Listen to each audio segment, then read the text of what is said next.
ए साली तोहरो जवानी हलाल हो जाई। मारो मैसन पिचकारी लहंगा लाल हो जाई। मारो मैसन पिचकारी लहंगा लाल हो जाई।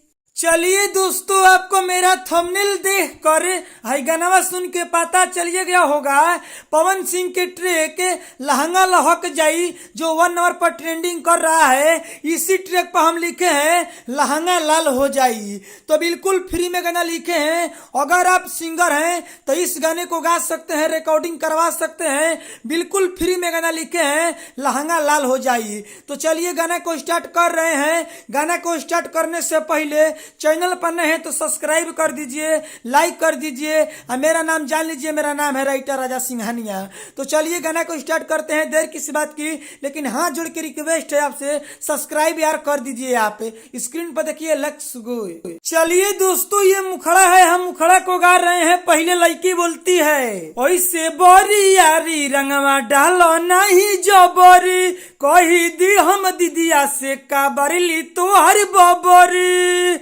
हरे लबरी सुन, ऐसे बोरी यारी रंगवा डालो नहीं जबरी, कही दी हम दीदिया से का बरली तोहर बबरी। तब लड़का बोलता है ए साली तोहरो जवानी हलाल हो जाई। मारो मैसन पिचकारी लहंगा लाल हो जाई। मारो मैसन पिचकारी लहंगा लाल हो जाई।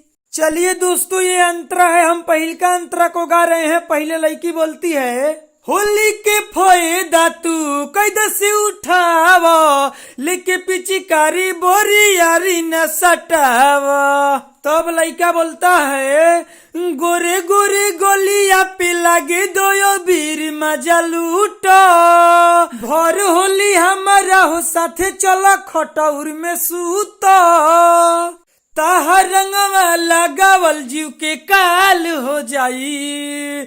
मारो मैसन पिचकारी लहंगा लाल हो जाई। मारो मैसन पिचकारी लहंगा लाल हो जाई। चलिए दोस्तों, ये दूसरा का अंतरा है, हम दूसरा का अंतरा को गा रहे हैं। पहले लड़की बोलती है अब नई दीदी आके ससुरारी, ऐसे जे रंग तू डलब बरियारी। तब लड़का बोलता है राजा सिंहनिया से बुरा नहीं माना कि होली है, सिंगर नीलू दी है गिफ्ट में किनी के चोली की होली है। दोस्तों, जहाँ सिंगर नीलू है वहाँ पर आप अपना नाम डालकर इस गाने को गा सकते हैं, लेकिन चैनल पर नहीं है तो सब्सक्राइब कर दीजिए, रिक्वेस्ट है आपसे। हमारा बोलिए पे पूरा बवाल हो जाई।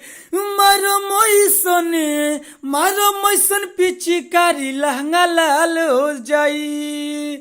मारो मैसन पिचकारी लहंगा लाल हो जाई। चलिए दोस्तों, गाना समाप्त हो गया है। अब मेरा बतिया को ध्यान से सुन लीजिए। अगर आप सिंगर हैं, इस गाने को गाना चाहते हैं तो गा सकते हैं, रिकॉर्डिंग करवा सकते हैं। बिल्कुल फ्री में लिखे हैं, पहले ही हम बताए थे। लेकिन अगर इस गाने को गा रहे हैं तो इसमें मेरा नाम डाल दीजिएगा गीतकार में, राइटर राजा सिंघानिया। इस गाने को गा सकते हैं। बहुत सारे सिंगर क्या करते हैं कि नाम नहीं डालते हैं, तो भाई ऐसा मत करिए, किसी का क्रेडिट आप मत लीजिए। अगर आप सिंगर हैं, मेरा लिखा हुआ गाना गा रहे हैं तो उसमें मेरा नाम डाल दीजिए। इस गाने को गा सकते हैं, रिकॉर्डिंग करवा सकते हैं, कोई दिक्कत नहीं है। चलिए विशेष नहीं बोलेंगे। अगर आप इनसे भी बढ़िया, इनसे भी बेस्ट कोई गाना लिखवाना चाहते हैं, स्क्रीन पर मोबाइल नंबर है, कॉल करके आप हमसे पर्सनली गाना लिखवा सकते हैं। इनसे भी बढ़िया, इनसे भी बेस्ट। चलिए विशेष नहीं बोलेंगे। चैनल पर नए हैं तो सब्सक्राइब कर लीजिए, लाइक कर दीजिए। अगली वीडियो मिलेंगे, इसके लिए बाय बाय।